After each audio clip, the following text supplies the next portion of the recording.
بعث الملك محمد السادس رسالة قوية وحازمة للجزائر وصنيعتها البوليزاريو في خطاب بمناسبة الذكرى 49 للمسيرة الخضراء، مقترحا عليها حلا وحيدا من أجل الطي النهائي للنزاع المفتعل حول الصحراء المغربية. وأكد الملك أن المغرب تمكن من ترسيخ واقع ملموس قائم على الحقيقة والشرعية من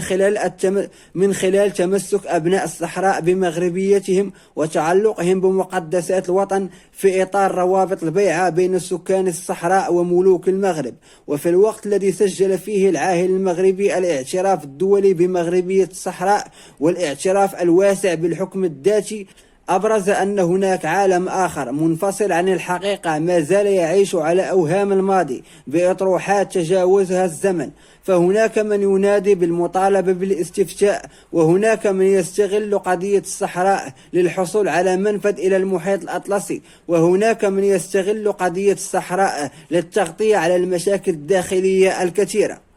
وشدد الملك في خطاب على أنه حان الوقت لتتحمل الأمم المتحدة مسؤوليتها وتوضح الفرق الكبير بين العالم الحقيقي الذي يمثله المغرب في صحرائه وعالم آخر غير واقعي. وشدد الملك محمد السادس في رسالة واضحة للجزائر بخصوص سعيها المحموم للحصول على المنفذ إلى المحيط الأطلسي بأنه لا يرفض ذلك، وأن المغرب اقترح مبادرة دولية لتسهيل ولوج دول الساحل للمحيط الأطلسي في إطار الشراكة والتعاون وتحقيق التقدم المشترك لكل شعوب المنطقة.